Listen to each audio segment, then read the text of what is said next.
So, hello, hi, namaste, salama. Welcome to Anuj Kumar IND. And now it's a new show which is of a new subject. Basically, it's a branch of subject, right? The physical chemistry. It's the mathematical branch of chemistry that we are starting today. And the very first chapter we are starting is the mole concept, which is the most basic and most important chapter of physical chemistry, which is needed for the upcoming chapters to understand it better. Right, so mole concept, everything will be covered in depth till advanced concept from scratch. It will the best course you will find in the market. Okay, and इसकी recording मैं पहले कर चुका था, और लेकिन bye कुछ glitch हुआ, कुछ वो उसकी पूरी रिकॉर्डिंग उड़ गई। इस वजह से मैं अभी दोबारा रिकॉर्ड कर रहा हूँ। I am recording it one more time. Okay, so without any delays, like, share and subscribe the channel, beat that red button, and without any delays, let's start the super interesting mole concept. Let's go. So the first topic of mole concept, we are starting from a scratch. So the first topic, it's atomic mass. So atomic mass is the mass of an atom divided by the mass of the reference. Okay, it's the mass of an atom divided by mass of reference. Okay, so in the mass of reference, we take the reference of carbon 12, the 1/12th mass of a single atom of carbon 12. We take that as a reference, right? Why we take 1/12th mass of a single atom of carbon 12 as reference? Because we mostly get integral values in the calculations. Okay, whenever we do calculations, we get the integral values mostly. That's why we use the 1/12th mass of a single atom of carbon 12. There's nothing reason about from it. Okay, so what is the mass of the 1/12th mass single atom of carbon 12? This is the 1.66 into 10 to the power minus 24 grams. Okay, this is the mass of single atom of carbon 12. It is found experimentally. It is also known as 1 AMU, 1 atomic mass unit, and 1 U, that is the unified mass. Okay, moving forward. So as we have seen here that the mass of reference is 1/12th mass of single atom of carbon 12, and we also call it as 1 AMU. So we call atomic mass as mass of an atom divided by 1 AMU. Atomic mass don't have a unit, as it is a ratio. It is a mathematical ratio. So ratio doesn't have a unit in mathematics. So here atomic mass doesn't have a unit. Okay, now suppose we have atomic mass of aluminium is 27. Okay, the atomic mass of aluminium is 27. So what does it mean? It means that aluminium is 27 times heavier than 1 AMU. Okay, aluminium is 27 times heavier than 1 AMU. That is the meaning of atomic mass. Similarly, atomic mass of iron is 56. That means iron is 56 times heavier than 1 AMU. This is the basic meaning of atomic mass. Moving forward. Now, mass of an atom. We have read about the atomic mass. Now we are studying about mass of an atom. So where does mass of an atom come? So mass of an atom is atomic mass multiplied by 1 AMU. That is the mass of an atom. Atomic mass multiplied by 1 AMU. That is the mass of an atom. Okay, so atomic mass into 1 AMU is the mass of an atom. So 1 AMU is the unit. What is AMU? Now AMU is the unit for mass of an atom. AMU is the unit for mass of an atom. Okay, suppose mass of an aluminium is, this is 27 AMU. So 27 is the atomic mass and AMU is the 1 AMU. So it collectively becomes 27 AMU. AMU is the unit for mass of an atom. Similarly, mass of an atom of iron is 56 AMU. Is 56 AMU. Okay, now there's a trick, you can call it, but this trick usually fails in some elements. We'll study it in inorganic chemistry. Okay, so atomic mass of the even atomic numbers, for the atomic numbers which are even, we can find the atomic mass by multiplying the atomic number by 2. That's the 2n. N is the atomic number. And for odd atomic number, we can find it by 2n plus 1. 2n plus 1. Okay, for odd atomic number 2n plus 1. Suppose aluminium, the atomic number of aluminium is 13.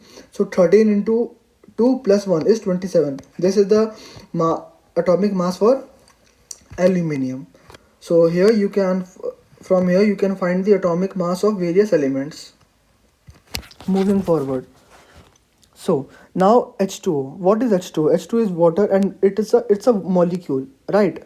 So in this molecule of H2O, we have two atoms of hydrogen and one atom of oxygen. Okay. So what will be the molecular mass? It is now a molecule. So what is the molecular mass of water? So 1 multiplied by 2, as there are two atoms and the mass of one atom is 1, plus 16. 16 is the mass of one atom of oxygen. It collectively becomes 18. So 18 is the molecular mass of water. It's the molecular mass of H2O. Now mass of a molecule of H2O. What is the mass of a molecule of H2O? That is 18 AMU. 18 is the molecular mass and AMU multiplied by 1 AMU. That is the 18 AMU. So it is the molecular mass of a molecule of H2O. Similarly, molecular mass of CO2 is 44 and mass of a molecule of CO2 is 44 AMU. Similarly, molecular mass of H2SO4 is 98. 1 into 2 plus 32 plus 16 into 4. 16 into 4, as there are 4 atoms of oxygen, so 16 into 4. It becomes 98 and mass of a molecule of H2SO4 is 98 AMU. Okay. Now gram atomic mass. What is gram atomic mass? Gram atomic mass of aluminium. So see, the atomic mass, the mass of molecule and the gram atomic mass, the magnitude for elements, the magnitude for all these terms for element is same. The difference is between the units. Okay, the magnitude of gram atomic mass, molecular mass and atomic mass is same for a element but different in units.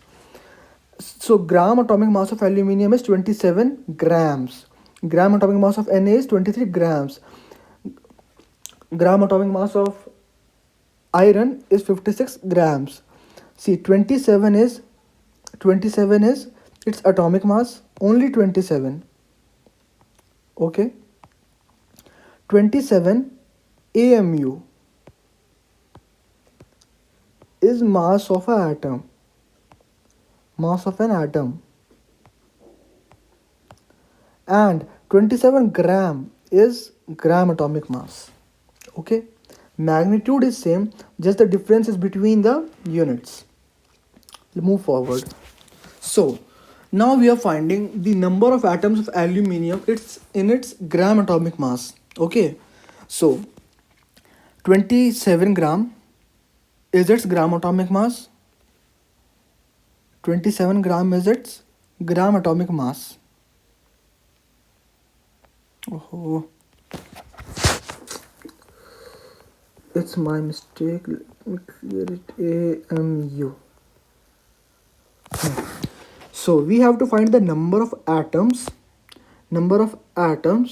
and in gram atomic mass. So the gram atomic mass is 27 grams and in each and the mass of each atom or the one atom of aluminium is 27 AMU. So we will divide it. It's the gram atomic mass and it is the mass of one atom. Okay.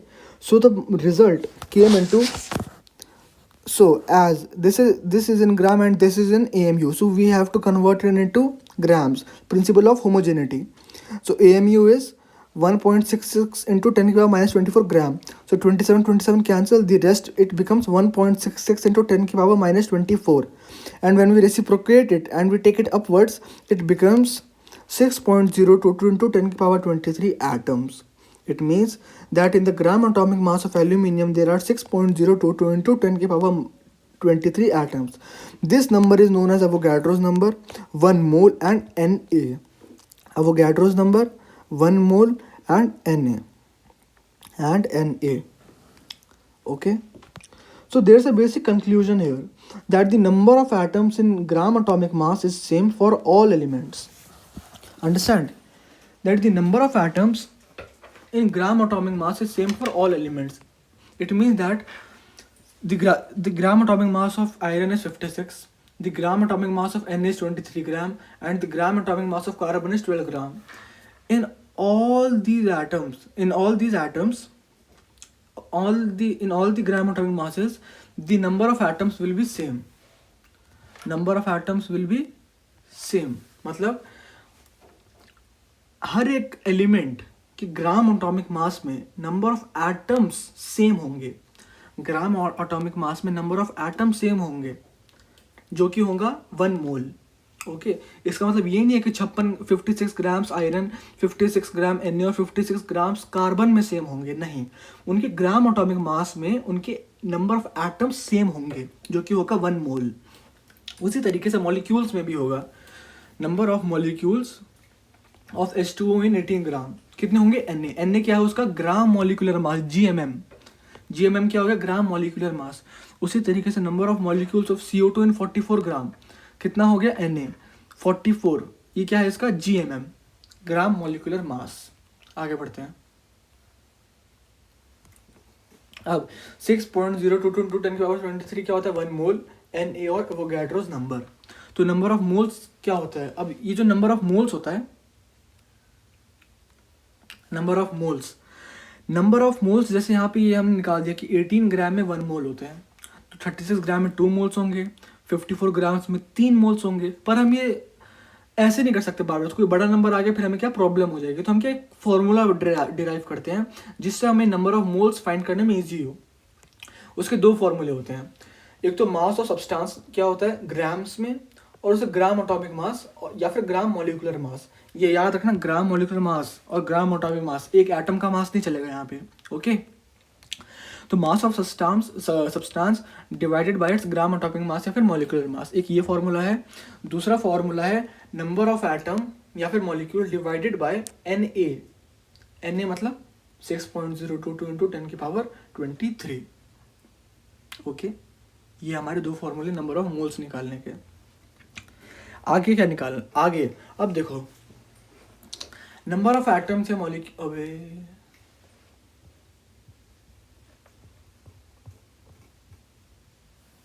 let me rewrite it.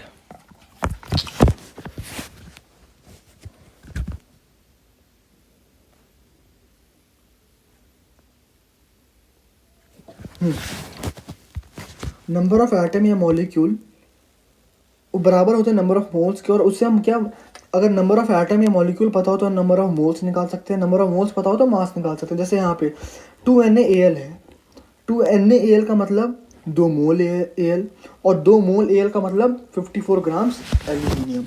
ठीक है. तो एक molecule of water में कितने atoms हो गए? 2 hydrogen atoms और 1 oxygen atoms.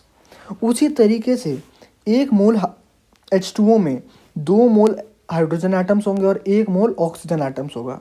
ठीक है. जैसी मॉलिक्यूल की कहानी होगी वैसी मोल की कहानी होगी. डिफरेंस किसका होगा? सिर्फ वैल्यूज़ का. ठीक है. उसी तरीके से 5 मोल हमारे H2SO4 के हैं, 5 मोल H2SO4 के, तो 5 मोल H2SO4 में 10 मोल है हाइड्रोजन एटम्स, 5 to the 10, 5 मोल है सल्फर एटम्स और 20 मोल है ऑक्सीजन एटम्स. ठीक है, जो उसका मोल है मल्टीप्लाइड बाय उसके नंबर ऑफ एटम्स. आगे बढ़ते हैं. अब एक नई टर्म आती है ग्राम मॉलिक्यूलर ग्राम एटम. ये दोनों साथ में है, इनके आगे मास नहीं है. Gram molecular mass, gram atomic mass नहीं है. ओके, तो जैसे 3 ग्राम मॉलिक्यूल है, 3 ग्राम मॉलिक्यूल नाइट्रोजन का मतलब 3 मोल N2, ग्राम मॉलिक्यूल N2 क्या है? मॉलिक्यूल है. तो 3 मोल N2 को हम 3 ग्राम मॉलिक्यूल नाइट्रोजन भी कह सकते हैं. ग्राम मॉलिक्यूल जो होता है वो हम सिंगल प्रोनाउंस करते हैं, it is pronounce singly. Okay, मतलब ग्राम मॉलिक्यूल को हम बिल्कुल साथ प्रोनाउंस करेंगे. ठीक है, करण अर्जुन, ग्राम मॉलिक्यूल दोनों बिल्कुल साथ में. 3 मोल N क्या है? एटम. तो 3 ग्राम एटम नाइट्रोजन, यानी इसको भी हम ग्राम एटम क्या हो गया, इसको बिल्कुल सिंगल में प्रोनाउंस करेंगे, प्रोनाउंस सिंगली. ओके, आगे बढ़ते हैं. अब कहीं ऑक्सीजन लिखा हो तो वो O2 होगा, सिर्फ O नहीं होगा. अगर सिर्फ ऑक्सीजन लिखा हुआ है तो वो O2 होगा, सिर्फ नाइट्रोजन लिखा हुआ है तो सिर्फ वो N2 होगा. N एटम नहीं होगा, N2 मॉलिक्यूल होगा. ठीक है. अब जो हमारा मोल कॉन्सेप्ट होता है, हम सॉलिड लिक्विड गैसेस इन तीनों के लिए अलग अलग पढ़ते हैं. ठीक है, तो हम सबसे पहले भी गैसेस से स्टार्ट करते हैं. तो एक फॉर्मूला आपको दिख रहा होगा, PV = nRT. वैसे तो ये फॉर्मूला हमारे एक गैसियस स्टेट करके चैप्टर होता है, उसमें हम इंट्रोड्यूस करते हैं, पर मूल कॉन्सेप्ट में गैसेस पढ़ने के लिए हम इसको सिर्फ इंट्रोड्यूस करते हैं, अच्छे से पढ़ते हैं हम इसको। आइडियल गैस में है जो कि हम नेक्स्ट चैप्टर में करेंगे, गैसियस स्टेट में। ओके, तो पहले इसको जान लेते हैं। जानने से पहले 1 मिनट वेट करिए।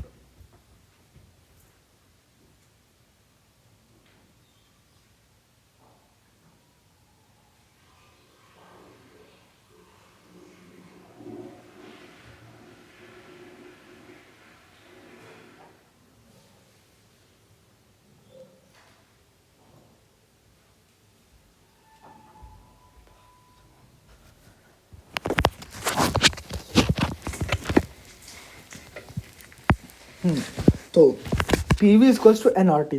तो उसमें से एन क्या होता है, नंबर ऑफ मोल्स, वी होता है वॉल्यूम, टी होता है टेम्परेचर, पी होता है प्रेशर और आर होता है कांस्टेंट। आर के कांस्टेंट टर्म है, ठीक है।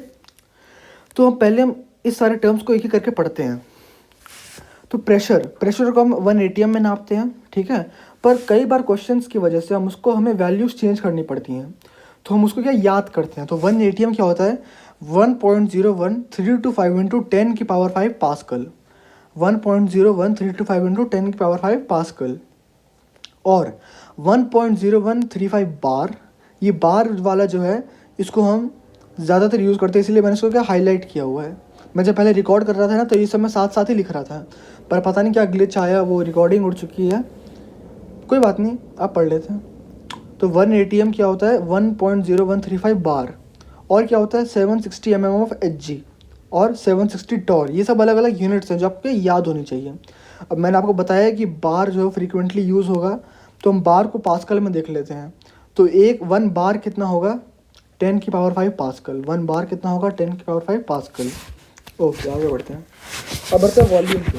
वॉल्यूम क्या होता है, वॉल्यूम में इसमें हम डिफरेंट यूनिट्स पढ़ रहे हैं।